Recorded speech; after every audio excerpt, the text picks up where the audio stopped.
this is the Moto G6 Plus, and I know, I'm a bit late with reviewing this phone, but I still want to visit the device and give you a rundown in this shorter review about it.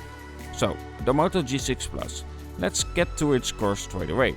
It features a Snapdragon 630, 4 or 6 GB of RAM, 64 or 128 GB of internal memory, a 3200 mAh battery, and it runs on Android 8.0 with plans to upgrade it to 9.0, however I don't expect any updates after that.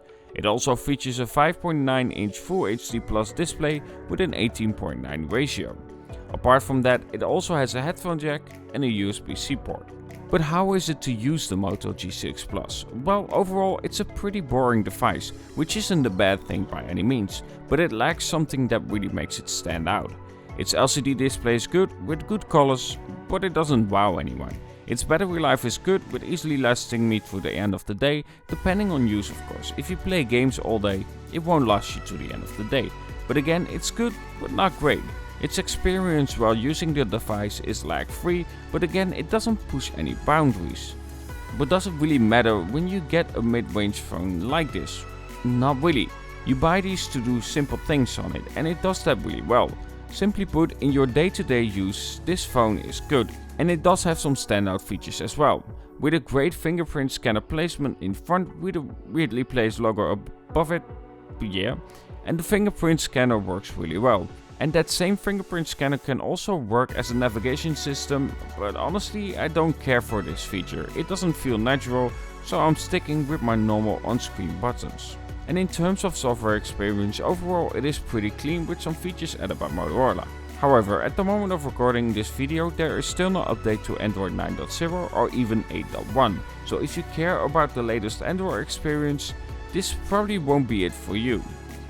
Apart from that, it feels great in the hand because of the way they made this device with the subtle curved back, and it is also splash resistant, however there is no IP rating given, so I wouldn't test it out, but it should be fine if you spill some water over it. But what does sell it well for me is its pretty good camera in good lighting conditions. While it isn't the best around, for this price it is actually quite a good camera.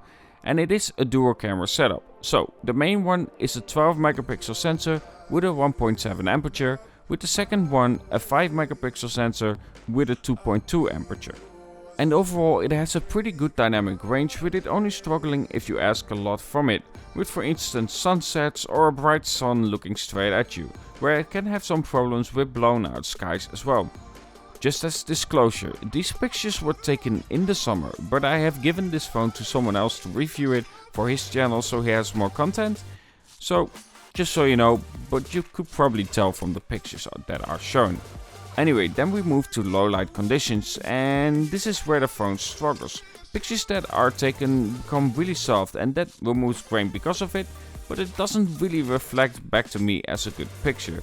But then again, you shouldn't expect too much for this price. Like I said, the strength lies in good lighting conditions and its colors, but in low light it does struggle. Also something extra is that this phone allows for 4K and 30 frames per second recording, and while in 1080p the stability is fine and actually pretty good, in 4K it is not. But I mean, it's a mid-range phone, so without a doubt this is quite acceptable, and there are some other ones out there that struggle much more with stability in 1080p even. So, the Moto G6 Plus, what do I think at the end? I think at the end this is quite a stellar package. I really love the small details, like having a texture power button, the effects around the camera, and the way it feels in the hand is really good. Apart from that though, I do think that having only Android 8.0 still is quite a bit slow, and for those who really care for it, this might not be it. For myself, I'm fine if I get security updates, but if you care more about having the latest Android version, this is probably not it. The good thing is, however, that Moto is going to the Android One side with other devices that are coming out, so I really do appreciate that. Like I said though, I'm a bit late with this review, but I do think that right now this is quite a stellar offering, and I do really like the camera on this. Battery life could be better on this one, but it's still decent. So, what do you think about the Moto G6 Plus? Let me know in the comments below, and of course, if you came so far, why not subscribe to my channel? Anyway, talk to you guys in the next one and have a good one.